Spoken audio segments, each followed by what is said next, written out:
Magandang araw po sa inyong lahat mga kababayan at welcome back dito po sa PNR at ito nga mga karibin natin Claire, ikinanta si PBBM. Nako, palasyo nagulat, nilaglag na ni Castro. Yan mga karibin natin patungkol po riyan ang ating alamin at bibigyan ng komento ngayong araw na ito. Pero bago pong lahat, kung bago ka pa lang at di pa po nakapag-subscribe sa ating munting channel, please don't forget to subscribe at palike na rin po ng video ito.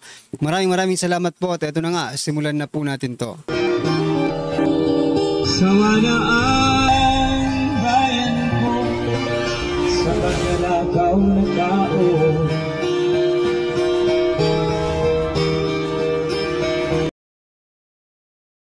So yan mga kababayan, bago po natin muling i-play ang video ito, pasadahan po muli natin ang mga nagtitrending na mga balita or mga videos sa mundo ng social media. O ito mga kababayan, panoorin po natin si Atty. Claire Castro. Aba?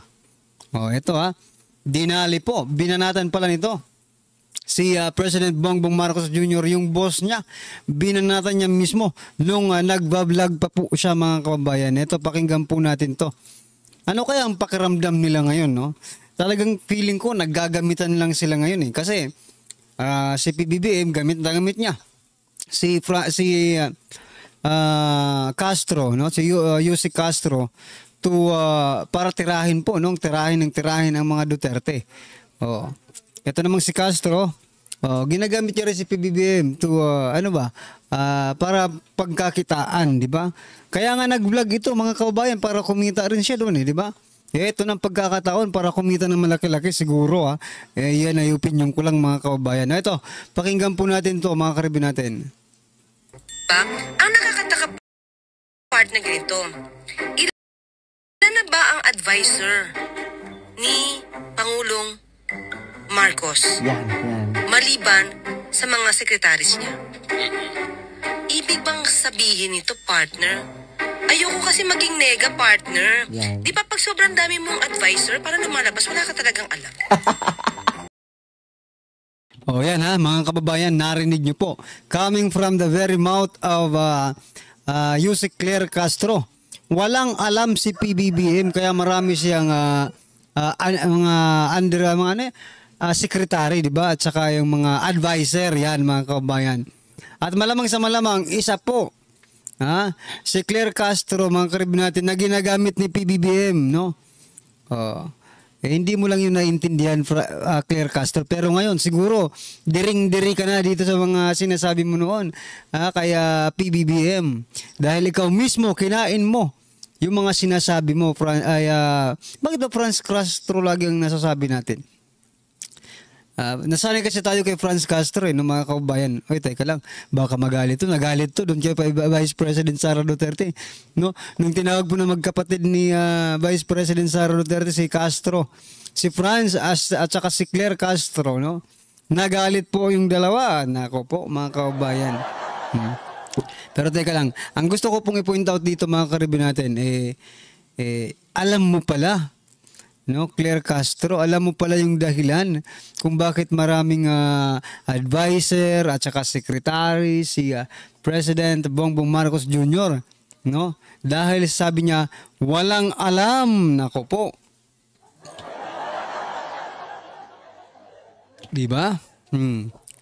Ano po ang inyong opinion dyan? I-comment nyo na lang po mga kababayan.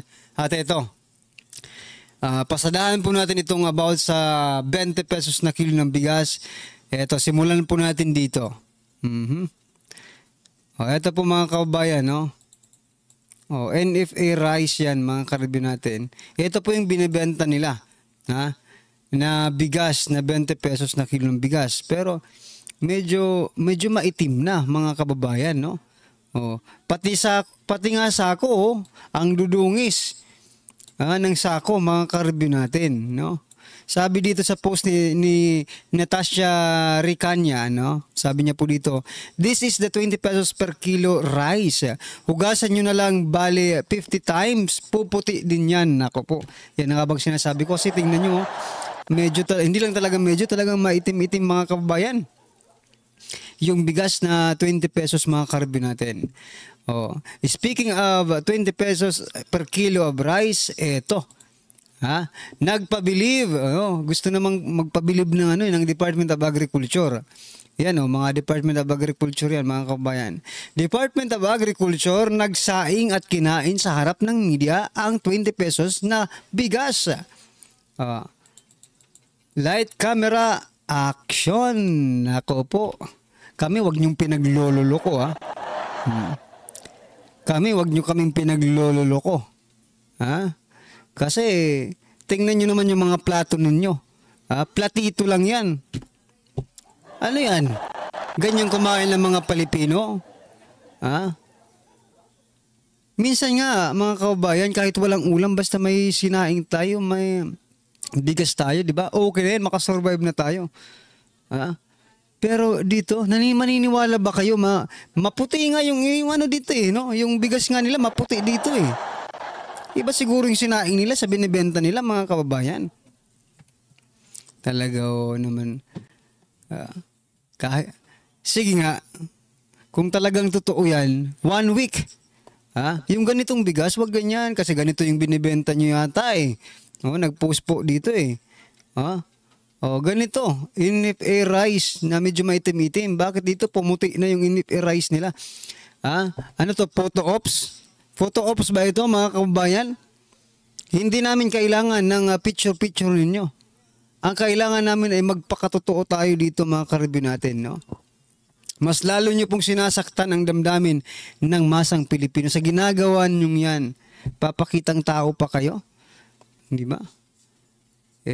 Halata namang hindi kayo kumakain ng NFA na rice. Nako po. No? Ay, kayo mga kababayan, maniniwala ba kayo or naniniwala kayo dito na NFA rice yung kinakain nila? Sa tingin ko kasi hindi, kasi maputi, mga kababayan. Hindi ko lang alam, baka kasi hinugasan, di ba, na maigi. Pero ang tanong, yan ba ang kinakain ninyo sa mga pamamahay ninyo? Yan ba ang kinakain ng buong pamilya mo? In the whole year, in the whole life? Kasi nandiyan naman kayo sa Teka lang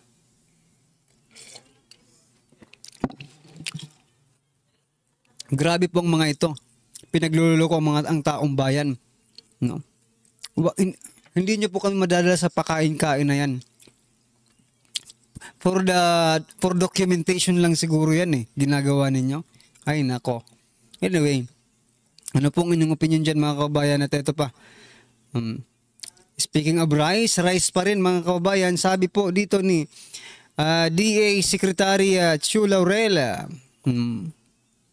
Visayas Region napili sa pilot run ng 20 pesos kada kilong bigas dahil sa mataas ang poverty rate. Nako. Mula po ito sa Radyo Pilipinas.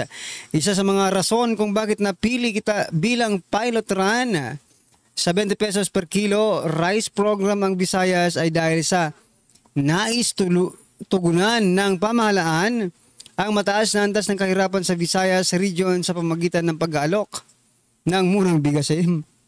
Pag-aalok talaga. Wala na silang pag-aalok kasi pwede mong tanggihan, pwede kang hindi bumili. No? Pwede rin hindi. Kaya nga pag-aalok ng murang bigas. Hay nako. No. Ay, ako talaga, mapapaay ka na lang dito, mga kababayan no? Talagang gusto niyo ang Visayas kasi, bakit? Mahina po kasi yung ninyo dito yung ratings ninyo dito. Mahina po kayo sa Visayas, kaya sa Visayas po ninyo tinitira yan Akala nyo ba ganun katanga ang mga Bisaya? Waray, including Waray ba yan? Waray, Cebuano, at iba pang mga dito? I think matatalino po ang mga Bisaya, mga kababayan. Matatalino po sila at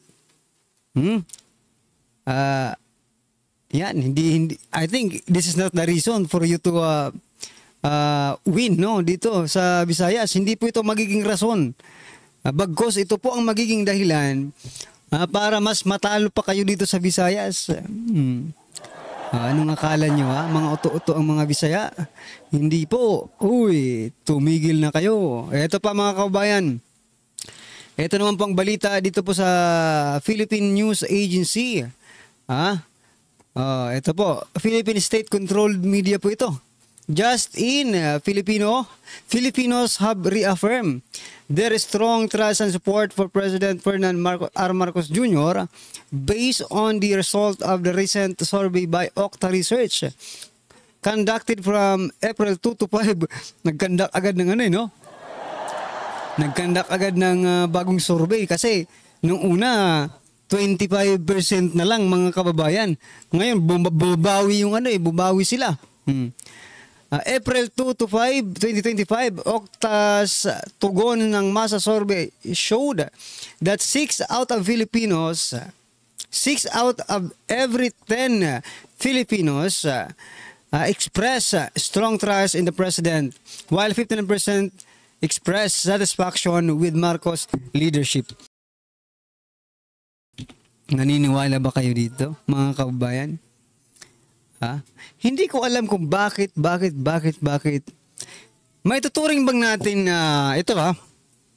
maituturing ba natin itong mga survey company na fake news peddler, mga kababayan? Kasi minsan, yung mga yung mga result, hindi ka panipaniwala, parang fake news, no? Sa bagay, wag na lang tayong umasa dito sa mga survey company na ito, mga karbi natin. Malapit naman po ang 2025 midterm election. 2 weeks na lang po from now. Kailangan doon po natin ibukus, mga kababayan, ang totoong survey, di ba? Pero dito po sa kanilang sinasabi, 60%, 6 out of 10, no, Filipinos ay nasasayahan, no, or nagtitiwala dito kay President Bongbong Marcos Jr. So 60% po sa pinakabagong nilang research. Okay, sige. Next month mag-research na naman kayo, no? Ay, hindi na pala sila magre-research next month kasi tapos ng election diyan. Pero i-continue pa rin nyo. After election, kayong mga research company, no, i-continue nyo lang yung mind condition ninyo sa mga Pilipino. Baka sakali lang naman, no? Baka sakali magtagumpay kayo sa mga mind conditioning na ginagawa ninyo, di ba, mga kababayan? Sige, patuloy lang kayo. At least, no? Yan, may lumalabas pa rin. Kaso nga lang, parang hindi ka panipaniwala yung mga lumalabas na mga resulta ninyo, no? Anyway, eto mga karibin natin, pakinggan po natin to at bigyan natin ng reaksyon. Eto na po. Buwelta po ni Cynthia Villar dito po sa akusasyon sa kanya na siya yung parang sa kanya po sinisisi, no, ni Auntie Claire yung pagtaas po ng presyo ng bigas. Yung kay Auntie Claire. Sumagot na po to si Cynthia Villar na wala pong kinalaman. In fact, sabi niya, yung law na ginawa nila, anti-tarification law, kung ano man ang tawag dyan, rice tarification, no, ay nagdulot po yan, ang kinontra po nila, yung dati pong ay pagtugon po yan sa mga, corruption dito po sa NFA, no. Mali po yung sinasabi ni Auntie Claire na si Cynthia Villar. Yung rice tarification law ni Cynthia Villar, yan yung kaya hindi bumababa yung presyo ng bigas. Actually, sinabi na po ni BBM ang dahilan po kaya mataas po ang agricultural products sa kanyang pangalawang zona, di ba? Smuggler, tapos yung mga hoarder at saka price manipulator. Tatlo po ngayon, so wala tayong nabalitaan na smuggler na nahuli o naparusahan. Wala rin tayong nakita na hoarder na nahuli o naparusahan. Bakit meron kaya? Nahuli, bigas. Di ba? Bigas lang yung nahuli, hindi kasama yung may-ari. Takang-taka nga ako, ang laki-laki ang laki po ng lalagyan ng bigas, ng warehouse ng bigas. Tapos hinuli po, bigas lang, wala po yung may-ari. Hindi ko po maintindihan. Paano mo, meron bang may warehouse na walang pag-ari? Di ba? Yan. So si Auntie Claire po, 2 araw na pong hindi nag-talk to the people, hindi nag-press briefing. Ano kaya? Pinakahimik na kaya si Auntie Claire? Huwag naman. Malungkot kami. Huwag nyo naman patahimikin si Auntie Claire. Gusto namin araw-araw. Ha? Kasi araw-araw kami may babanatan tuwing magsasalita si Auntie Claire, talagang may kapalpakan, di ba? O nagpa-interview kay Ted Filon. Ano yung pinagsasabi? Ha? Ano po yung pinagsasabi? Lumabas daw siya sa lumabas daw siya sa bahay, wala naman daw saksakan. Namalengke siya, wala naman daw snatcher. Oh, ano ba naman kayo? Yan si Auntie Claire, ang linaw ha. Lumabas po ako, wala pong saksakan. Nagpunta ako ng palengke, wala namang snatcher. Anong sinasabi niyong mataas ang krimen? Hindi niyo lang binabalita yung mga good news. Sabi ni Auntie Claire. So may kasalanan kayo. Kayong mga media. Mainstream. Hindi na nakontento si Auntie Claire sa kababanan sa mga vlogger, pati mainstream media. Kayo daw may kasalanan. Kasi balita kayo ng balita na may krimen. Lumabas naman siya, wala naman. Di ba? O sino paniniwalaan namin? Siyempre si Auntie Claire. Lumabas ako, wala naman saksakan. Bobo. Di ba? Pang baliw na. Dapat tawagin ito ni Gadun eh. Yan, Claire, di ba? Kasi kayong mga GMA, ABS-CBN, TV5, manood kasi kayo sa TV4 para malalaman nyo yung totoong balita. Kung totoo, ito Auntie Claire, kung totoo na si Cynthia Villar yung dahilan ng pagtaas ng presyo ng bigas. Si Cynthia Villar yung kaya hindi bumababa yung presyo ng bigas. Si Badong palaban daw, hindi po, iyak lang ako, nagkamali lang po ako. Handa na po akong umiyak. Ayun ba gusto mo marinig? Duwag po ako. Ayun ba gusto mo marinig? Naduwag ako. Balik po tayo. Badong. Si Badong. Wow, Badong. Balikan po natin si Villar lang, si Cynthia. Kung totoo yung sinasabi mo, Auntie Claire, na si Cynthia Villar ang dahilan kung bakit mataas ang presyo ng bigas, ang tanong ko lang ito. Bakit? Sige nga, sagutin mo. Bakit lang ang tanong? Ito ang tanong ko sa iyo. Bakit kinuha nyo yung anak bilang kandidato sa alyansa? Kung talagang tinginin nyo, pinahamak ng nanay yung bansa. Di ba? Kailangan lang kasi mga kabayan nila ng may masisisi. Dahil nasusukol na po sila ng issue patungkol po dito sa bigas. At napipilitan na po silang gumawa ng mga aksyon, no? Especially ngayon, kasi naaalala, panahon ng eleksyon, naaalala ng taong bayan kung ano yung pinangako ni President Bongbong Marcos Jr. noong panahon ng kanyang pangangampanya, di ba? Kaya ngayon, siguro ko, naisip po na, teka lang, baka parang negative talaga yung dating sa atin, pagdating po dito sa 20 pesos na kilo ng bigas, di ba? Bakit hindi natin ipatupad ngayon, di ba? At least mapampalubag-loob lang naman at makakuha tayo ng boto, di ba? Parang ganun po ang datingan sa akin, mga kauban, para makakuha tayo ng boto. Pero teka lang, isipin nyo naman, hindi po mga bobo, hindi po mga tanga ang mga Pilipino para hindi po namin malaman, maramdaman kung bakit ninyo ginagawa ito. This rice, 20 pesos per kilo of rice, program nila. Ang purpose lang siguro nito mga kababayan is for election purposes only.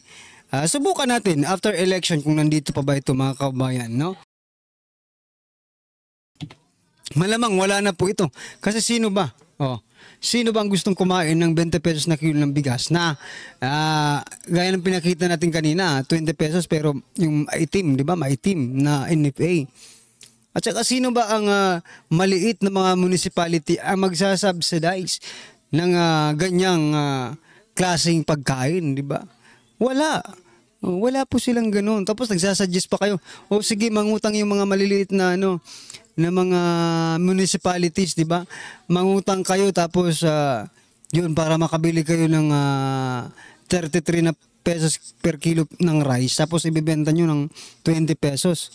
Saan ka nakakita nun mga kabayan, no?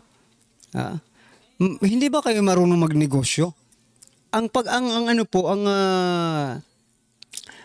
gobyerno po ay negosyo rin yan mga kabayan. Parang nagpapalakad ka ng negosyo. Kailangan hindi ka po palaging